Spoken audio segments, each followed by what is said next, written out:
오늘 오후 이재명 대통령이 주재한 제5차 수석 보좌관 회의가 열렸습니다. 이재명 대통령은 모두 발언을 통해 차별과 폭력에 노출된 이주 노동자의 실태를 언급하며 인권 침해와 국가 품격 훼손에 대해 개탄하고 이러한 행위에 대한 철저한 대응을 주문했습니다. 또한 공직자의 복무 기간과 관련해 허위, 부실 및 조작 보고에 대해 강하게 질타하고 경고했습니다. 허위, 부실 및 조작 보고가 상황 판단을 오인하고 해결을 더 어렵게 한다며 순간의 책임을 모면하기 위한 공직사회의 거짓 보고가 오히려 위험을 더 높인다고 강하게 질책했습니다. 한편 이재명 대통령은 해양 쓰레기를 비롯해 대한민국 곳곳에 쓰레기 투기가 많다면서 국토 대청소 개념을 도입하든 공공근로 일자리 사업을 확대하든 방안을 마련해야 한다고 언급했습니다. 또한 이 대통령은 일선 검찰에서 민생 사건의 처리가 늦어져 시민들이 불편을 겪고 있는 사항은 없는지 자세히 살펴보고 검토, 보고하라 지시했습니다. 이상입니다. 질문 받겠습니다. 박기석 기자 먼저. 네, 저 서울신문의 박기석입니다. 네. 혹시 오늘 회의에서 대통령께서 강선우 여가부 후보자 자진 사퇴 관련해서 언급은 없으셨는지 여쭙고요. 그리고 두 번째로는 그 인사검증 시스템 개선이나 이런 거 관련해서 보고가 있었는지, 그리고 대통령께서 또 관련 언급은 없으셨는지 여쭙습니다. 네. 일단 세 가지 다 먼저 답을 드리자면 대수보 회의에서는 특별한 언급은 없었습니다. 그런데 워낙 많은 언론인 여러분들이 따로도 질문을 주신 부분이 있어서 좀 몇 가지 입장을 말씀드리자면 대통령실의 인사는 적법한 절차에 따라서 인사 검증 및 인사 과정이 이루어지고 있습니다. 대통령이 임명하는 직위 등에 관해 인사의 공정성을 확보하기 위해서 대통령 비서실장이 주재하는 인사위원회가 가동 중입니다. 그리고 엄정한 검증과 함께 비서실장 주재로 좀 더 국민의 눈높이에 맞는 인사에 있어서의 공정성을 확보하기 위한 절차적인 보완을 하고 있습니다. 네. 이를테면 조금 더 풀어서 말씀을 드려보자면, 비서관 같은 경우는, 저서에 대해서 굳이 모든 저서를 다 읽어본다라거나 저서 안의 표현까지 들여다보지는 않았는데, 이제는 이제 저서라던가 이런 부분에까지도 확장을 한다라던가 이런 부분에 있어서 우리는 사실상 우리가 정한 기준과 인사 절차에 적합한 과정을 거쳤고 그래서 그 과정을 통해서 국민들에게 몇몇 인선을 했으나 국민 눈높이에 맞지 않는 부분이 있다라면 그를 적극 수용하는 입장으로 저희는 그 태도를 취한 거고요. 적극 수용의 차원에서 혹여나 국민 눈높이에 부족한 부분이 있다면 좀 더 절차적인 완결성을 더 높여보겠다라고 해서 비서실장 주재의 그런 인사위원회에 있어서 좀 더 강화 방안을 논의 중인 것으로 알고 있습니다. 네, 다른 질문 듣겠습니다.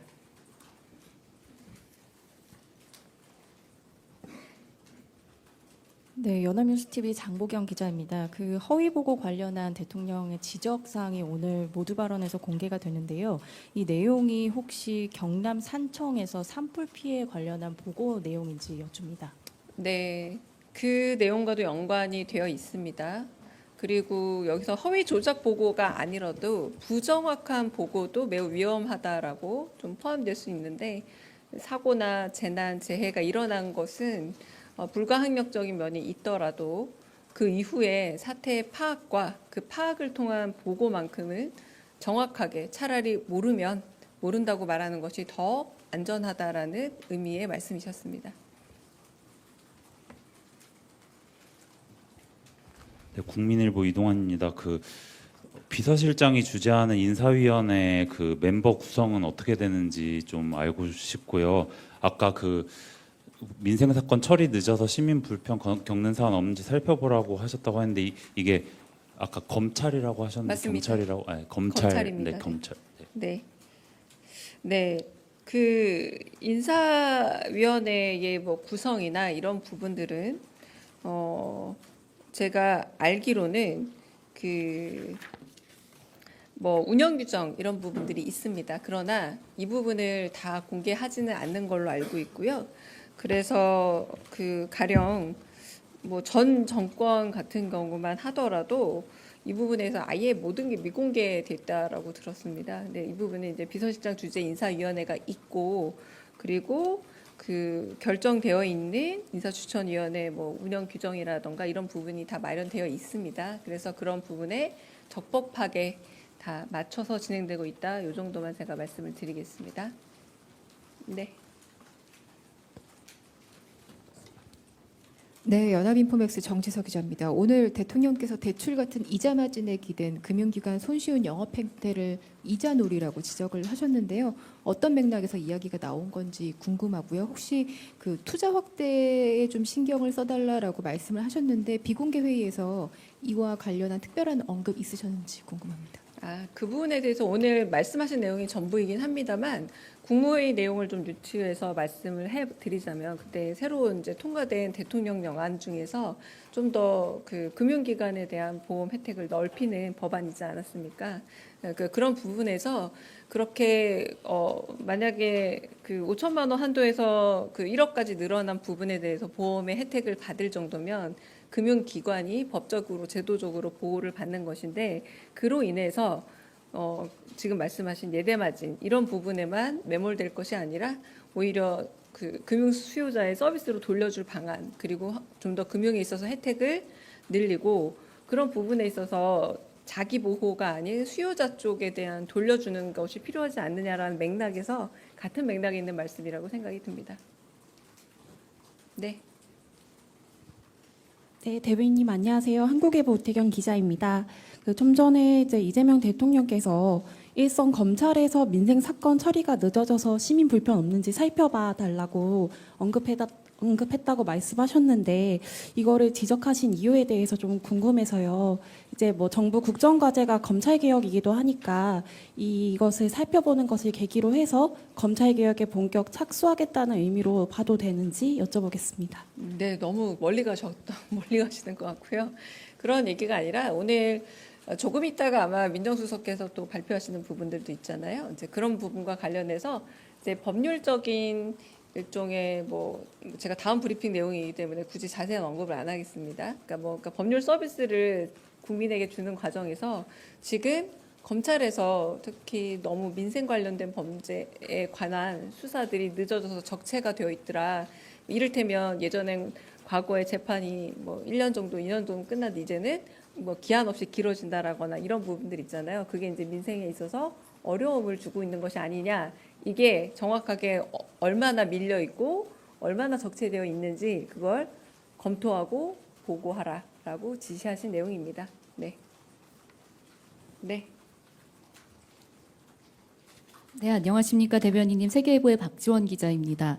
오늘 위성락 국가안보실장께서 귀국을 하실 예정이신데요. 혹시 대수보 회의에서도 대미 관세 협상이나 안보 협상 관련해서 언급이라든가 대통령께서 당부 말씀하신 것은 없는지 궁금합니다. 네, 오늘의 대수보 회의 주제는 회복이었습니다. 그러니까 회복과 관련돼서 뭐 경기 회복, 민생 회복 그리고 뭐 일테면 사회수석께서도 그 의료 대란으로 인해서 멈췄던 여러 가지 의료 복지 회복 이런 이야기들이 주로 오갔고요. 제가 말씀드렸다시피 비수보, 대수보 국무회의 역시 당장 하루하루의 현안에 대해서 이야기하는 회의는 아니라 그때그때마다 주제를 가지고 미리 준비한 발제를 가지고 들여다보는 회의입니다. 네. 네, 안녕하세요. SBS 비즈 우영준입니다. 두 가지 여쭙고 싶은데요. 먼저 그 위성락 안보실장께서 루비오 국무장관 만남 불발됐다라는 보도도 있었고 또 구윤철 부총리님이 또 갑작스럽게 통상협의도 취소가 됐는데 취소된 배경 대통령실에서 어떻게 파악하고 계신지 먼저 궁금하고요. 두 번째로 미국으로부터 4천억 달러 투자 제시했다라는 외신 보도도 있었는데 그 대통령님과 재계 총수들 만났을 때 관련한 논의도 있었는지도 궁금합니다. 네, 일단 오보라는 거 제가 방금 배포한 자료 안 보셨는지 모르겠습니다. 오보입니다. 그 부분에 대해서는 좀 확인하셔야 될 것 같고요. 그러니까 뭐 미국 측이 거절했다 이 부분이 오보라는 거고요. 자세한 계기와 이유는 배포한 자료 보시면 될 것 같습니다. 제가 이제 생방송 되니까 좀 말씀을 좀 더 드리자면 이제 안보실장께서 이제 미국의 관세 부과 시한이 다가오는 과정에서 한미 간 경제 안보를 모두 아우르는 총론적 협의를 하기 위해서 미국에 가셨고 루비오 국무장관 겸 국무안보보좌관뿐 아니라 베이커 국가안보보좌관 겸 부통령 국가안보보좌관, 러트니 상무장관 그리고 후커 국무부 정무차관 등 다양한 인사와 협의를 가졌고요. 그리고 이런 과정에서 만약에 이 상황이 미국 측이 거절했다는 말은 사실과 위배되고 있기 때문에 이건 양국 간의 외교적 문제로 비화가 될 수도 있고 그리고 양국 간 신뢰에도 굉장히 큰 영향을 미쳐서 협상에 나쁜 영향을 줄 수 있으므로 언론인 여러분들에게 저희가 자세하게 지금 위성락 실장님 명의로 브리핑을 낸 상황입니다. 오보 없도록 좀 주의를 부탁드리고 당부 부탁드립니다.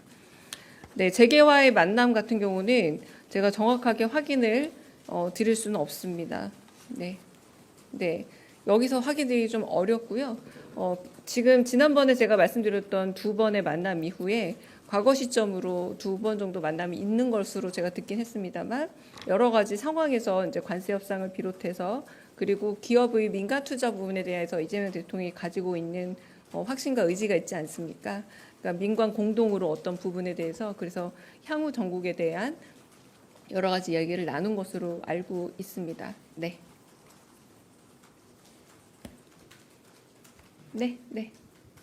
네, 조선비지 이슬기 기자입니다.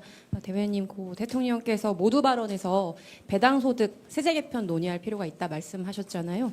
이제 개인 투자자 소득 증대 측면 말씀하셨는데 그 여당에서는 이제 그동안 부자 감세라는 여러 가지 의견도 있던 걸로 알고 있는데 이거 관련해서 따로 보고라든가 조금 더 구체적 내용이 있었는지 여쭙고 싶습니다.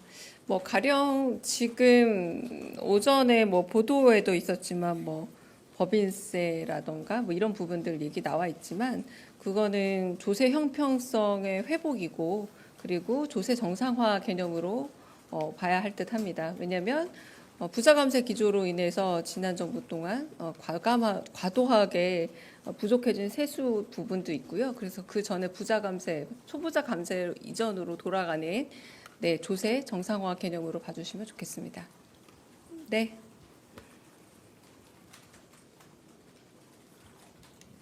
네, 프레시안 박정현입니다.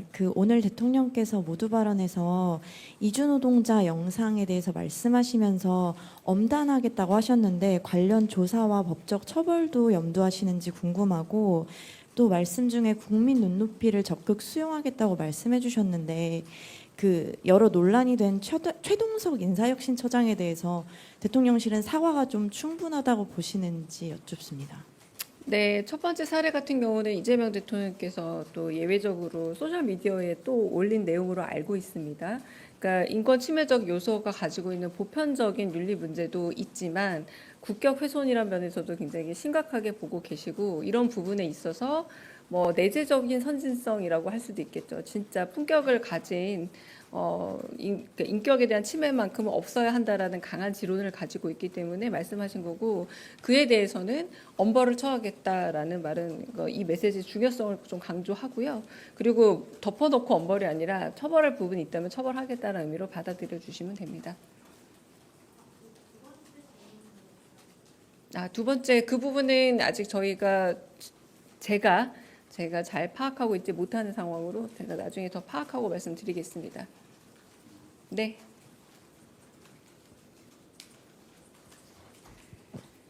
민중의 소리 최지연입니다. 어제 브리핑 관련된 건데요. 어제 대변인께서 대통령실 비서관 인사가 다 완료되지 않았다고 말씀해 주셨는데 그 이유가 무엇인지 여쭙고 싶고요. 정부 출범 직후 문제됐던 그 별정직 공무원들 면직 처리 등 완료됐는지 추가로 여쭙고 싶습니다. 첫 번째는 저희가 말 그대로 인수위 없이 시작한 정부이고요. 아직 2달이 채 되지 않았습니다. 그 과정에서 이제 인사검증 과정, 아까 말했던 인사위원회를 거치는 이런 과정을 거치면서 검증과 임용, 그리고 한편으로는 또 여러분 여기 기자로 들어오실 때도 마찬가지지만 여러 가지 검증 과정들이 내외부적으로 있기 마련입니다. 그런 물리적인 절차도 굉장히 필요하고요. 그래서 그런 검증 과정을 거치면서 가고 있다라고 해서 전 자연스러운, 아직 2달이 되지 않은 상황에서 자연스러운 수순이라 진용을 갖추어 가고 있는 중이다라고 말씀을 드리겠고요. 두 번째 질문이 뭐였죠? 그 부분은 제가 행정적으로 확인해 봐야 될 부분이라서 그건 확인해서 말씀드리겠습니다. 네. 네. 진짜 시간을 다 채우시려고 그러는군요. 네. 네, 머니투데이 이영광입니다. 네. 고생 많으시고요. 네. 저는 짧게 아까 네. 법인세 관련해서 대변인께서 조세 정상화로 이해하면 네. 된다. 그러면 대통령실에서 법인세 인상 기조는 맞다고 저희가 보면 되는 거예요. 용어 자체를 좀 바꿔야 됩니다. 법인세 인상이 아니라 조세 정상화입니다. 예. 네. 네, 저 TV조선 최민식인데요. 그 인사위원회가 생기는 거면 사실상 대통령실의 인사 검증 인력이 더 늘어난다고 봐도 될지 궁금하고요. 두 번째로 최근 검찰에서는 특검으로 파견 인력이 굉장히 많이 나가면서 인력 부족 문제가 심각한 것으로 알고 있는데 오늘 회의에서 민정라인에서 그런 보고가 올라갔는지 궁금합니다. 네, 그 부분에 대해서 두 번째 먼저 말씀을 드리자면 이제 검찰에서 민생 관련 수사에 대해서 적체가 높아지고 적체율이 높아지면서 민생에 피해가 없느냐라는 거는 과거부터 시작해서 지금 최근에 일어나고 있는 현상에 대한 전면적인 좀 파악을 요구하신 거라서 오늘은 보고가 된 게 아니라 지시가 있으셨습니다. 그리고 인사위원회 같은 경우는 나름의 그 법 규정으로 정해져 있는 부분이 있고, 그래서 제가 아까 말씀드렸다시피 적법한 절차에 의해서 진행이 된다고 했잖아요. 그런데 지금 인사에 있어서 발생한 어떤 국민적인 실망감이라고 한다면 이 절차적인 문제보다 조금 더 국민 눈높이에 알맞은 인물의 그 성격 자체에 더 부분이 있기 때문에 그런 부분에서 좀 더 보완을 한다라고 하실 쪽에 더 가깝다고 할 수 있겠습니다.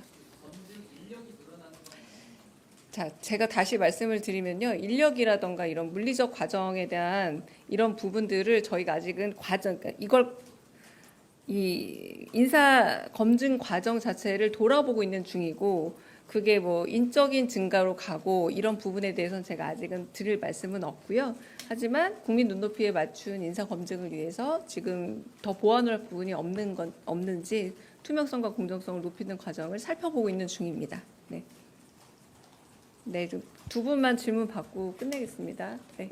예, 중앙일보 윤성민입니다. 네. 그 인사검증 관련해서 좀 추가적으로 여쭤보고 싶은데요. 그 인사 추천과 인사 검증 단계가 분리돼 있다고 알고 있는데 이게 어떻게 분리돼 있고, 그리고 대통령실 내에서 어떤 단위들이 각각에 참여하는지 알 수 있는지 그것 설명 좀 해주시면 감사하겠습니다. 그리고 하나 더, 그리고 문재인 정부 때는 7대 인사 원칙이라고 있었는데 혹시 지금도 그런 어떤 비슷한 원칙이 있는지 좀 가능하다면 설명해 주시면 감사하겠습니다. 네, 대통령실에서는 인사위원회를 적법하게 운영 중에 있고요. 그리고 한편으로 대통령 비서실장이 주재하에 인사위원회가 있습니다. 네, 그 인사위원회에서 결정을 하게 되어 있고 그 모든 과정과 그 절차적인 보완이 있더라도 그 과정을 통해서 하게 됩니다. 네. 네, 대변인님, 저 MBN 표선우입니다. 아까 말씀하셨던 과정에서 좀 확실하게 다시 여쭤보고자 질문을 드리는데요. 그 루비오 장관과 만나지 못한 관련 보도가 오보라고 하셨는데 만나지 못한 게 오보라는 건지 미국 측이 거절했다는 게 오보라는 건지 여쭙습니다. 네, 녹화된 영상 돌려보시면 알 텐데요. 미국 측이 거절이란 부분이 제가 오보라고 정확하게 말씀을 드렸습니다. 그 지난 7월 10일 날 유신 정권의 마지막 공안 조작 사건 난민전의 피해자 이영주 여사에 대해서 46년 만에 무죄가 선고됐습니다. 장관님 취임 전의 일인데요. 이 사건에 대해서 법원행정처장님, 그 서울고법의 재심 판사님 세 분이 재판부가 이영주 여사에 대해서 모두 일어서서 그동안의 위법 수사 에 대해서 위법한 그 수사로 인한 잘못된 판결에 대해서 사과를 했다고 합니다. 법원의 정의로운 판단에 대해서 감사의 말씀을 드립니다. 감사합니다. 법무부 장관님, 그런데 이 사건이 서울 고법의 이 재판단에 대해서 고문 수사로 인한 잘못된 판결에 대해서 재심에 무죄가 났는데도 불구하고 무죄에 대해서 상고를 했습니다. 이 상고를 공판을 수행한 검찰청이 어딘지 혹시 확인해 보셨습니까? 예, 아직 그 내용은 정확히 모르겠습니다. 네. 네, 아마 그러면 이 사건 상고할 때 대검에 보고가 됐을 텐데요. 대검의 노만석 차장이 이 사건에 대해서 상고 지휘를 했는지 확인해 보셨습니까? 아직 확인 못했습니다. 법무부는 이 사건에 상고를 한다는 정부 보고나 장관님 안 계실 때 법무부 차관에게 보고가 있었습니까? 일단 저는 보고를 받지 못했습니다. 그러니까 장관님은 취임하기 전이고요. 네네. 상고하는 기간 내에 아마 상고를 한 것 같은데요. 법무부 차관은 보고를 받았습니까? 좀 확인해 보겠습니다. 네. 이 사건은 상고가 되어서는 안 되는 사건이고요. 이 사건 피해자는 이 잘못된 판결로 인해서 인생이 무너진 굉장히 국가적인 피해자입니다. 이런 사건에 대해서 검찰이 새로운 국민주권 정부가 되어서 대검차장과 법무부 차관이 모두 바뀌었는데도 불구하고 검찰이 상고를 한 이유가 뭐라고 생각하십니까? 검찰이 그 과거의 그 관행에서 벗어나지 못하고 있는 게 아닌가 하는 그런 느낌을 받았습니다. 일단 모든 사건에 대해서 기계적으로 상소하고 상고하는 게 과거의 관행이었던 것 같은데 이 문제점에 관련해서는 정말 남상고가 돼갖고 피해자들에게 특히 국가의 잘못된 행위로 해서 피해를 받은 피해자들에게 다시 2차 가해를 하고 또 국가가 또 한편에서는 또 소송 수행에 따른 여러 가지 비용들이 또 추가적으로 더 드는 겁니다. 이러한 문제점들을 해결하기 위해서 저희 적극적인 대책을 강구하라고 저희들이 이런 사건이 굉장히 많을 건데요. 네네. 장관님께서 각별히 살펴봐 주시기 바라고요. 네네. 특히나 이 사건에 대해서 상고가 적절했는지 법과 원칙에 따라서 이 상고에 대해서 어떻게 해결을 하실 것인지 제대로 결론을 내려주시기 바랍니다. 네, 뭐 이 사건뿐만 아니라 국가의 불법 행위로 인한 어떤 피해배상 사건에 관련해 갖고 저희가 적극적으로 좀 검토할 계획입니다. 네, 장관님 취임하시고 1호 지시로 검사 직무대리 검사들의 원대 복귀를 지시하셨습니다. 그런데 오늘 성남지청에서 성남지원에서 진행하는 성남FC 사건의 그 직무대리 검사가 그대로 공판에 들어가서 재판부에서 퇴정을 요청하고 실제로 퇴정하는 일이 있었거든요.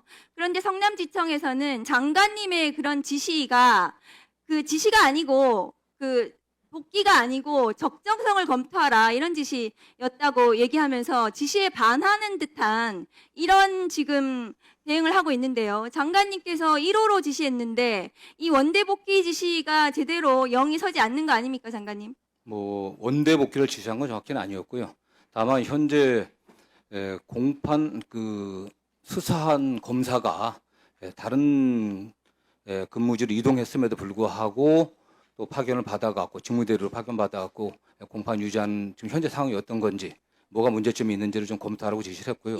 이 문제와 관련해서는 저희들도 적극적으로 일단 규정의 문제도 있기 때문에 물론 규정 관련해갖고서 또 검찰에서는 다른 해석을 하고 있지만 저는 문제가 좀 있다고 생각하고 있습니다. 그래갖고 이 사건뿐만 아니라 전반적인 상황들 네, 그렇습니다. 하고 있습니다. 이 사건은 재판부에서 계속 문제를 삼았던 사건이에요. 그런데도 불구하고 장관님의 지시가 있는데도 불구하고 오늘 공판장에 나간 것입니다. 그런데 또 공판장에서 쫓겨났습니다.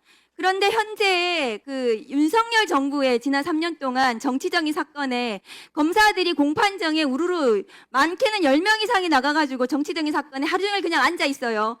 실제로 장관님께서 민생범죄 대응을 지난번에 청문회 때 말씀하셨는데요. 민생범죄를 제대로 하고 있는 형사부 검사들은 사건 수사 재판에 대해서 제대로 하지 못하고 있어요. 여기에 전부 다 검사들이 몰려 있어요.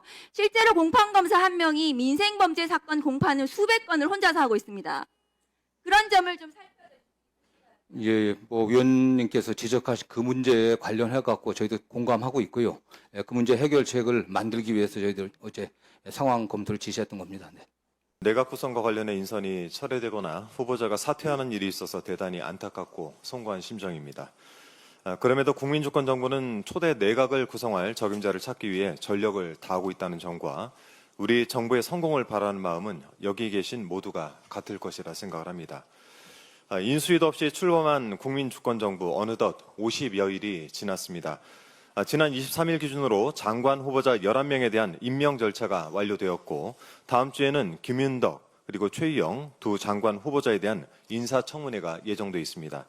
이 원활한 국정 운영을 위해서 장관 인선이 차질 없이 진행되어야 할 텐데 이 국민의힘 발목 잡기가 정말 경우를 넘어서고 있습니다.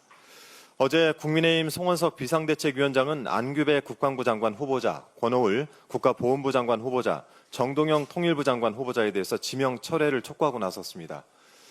국민의힘 내부가 엉망이니 이 시선을 밖으로 돌리기 위해서라도 이런 짓을 한다는 것은 이해는 하더라도 그 사유가 합당하거나 분명해야 하지 않겠습니까? 지금의 태도는 국정 발목 잡기 그 이상도 그 이하도 아닙니다. 송원석 위원장이 장관 후보자들을 두고 도무지 정상이라고 볼 수 없다라고까지 비난을 하던데요. 글쎄요, 내용을 떠나서라도 비난을 할 사람이 비난을 해야죠. 비난하는 송원석 위원장 이야기는 좀 뒤로 미루고 지난 3년 윤석열 정권의 장관들은 얼마나 정상이었는지 한번 살펴보겠습니다. 송원석 위원장 덕분에 지난 정부 인사청문회 자료들을 좀 훑어봤습니다.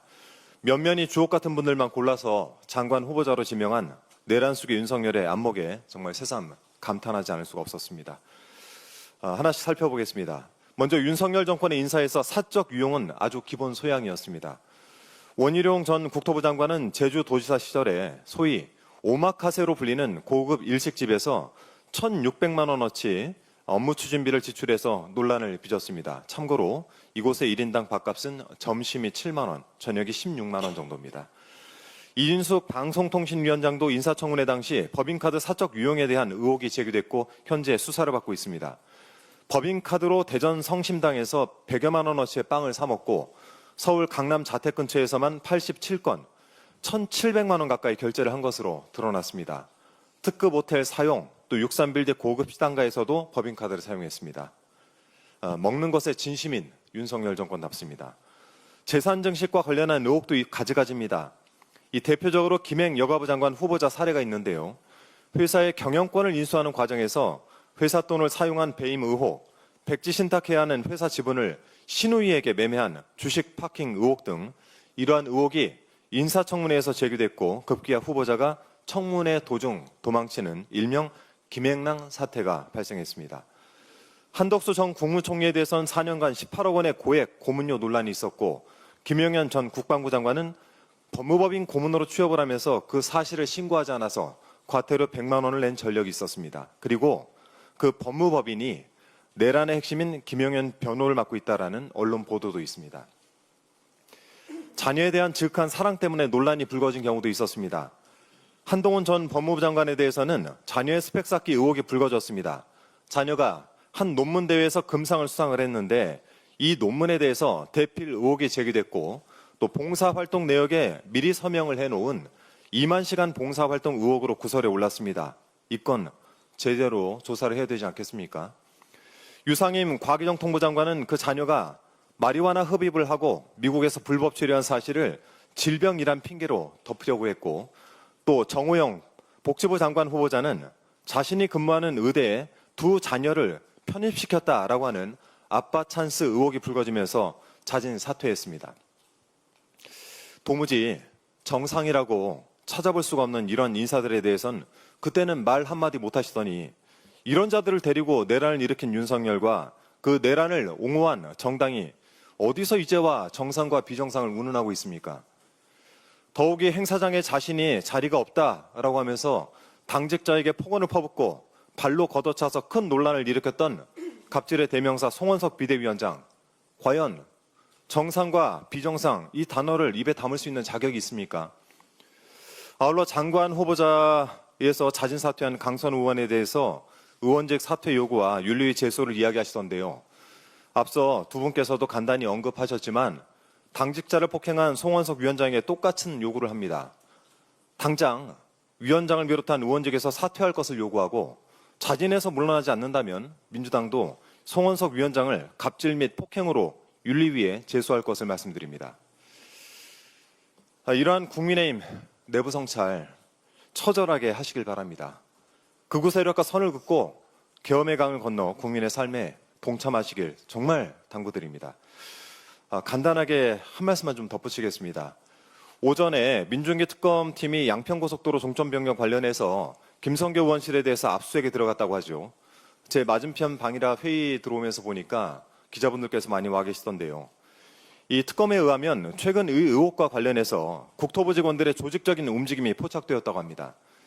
김일국 전 의원 도로정책과를 모아서 말을 맞췄고 국토부 내부에서 특검 대응 내부 자료를 준비해서 국장에게 보고를 하는 등 이 조직적 은폐 행위를 했다는 정황입니다. 특검은 오늘 압수수색에서 김성교 의원실에 이와 관련한 국토부의 비밀스러운 보고가 있었는지 반드시 확인을 해야 되겠습니다. 아울러서 국토부에도 경고를 합니다.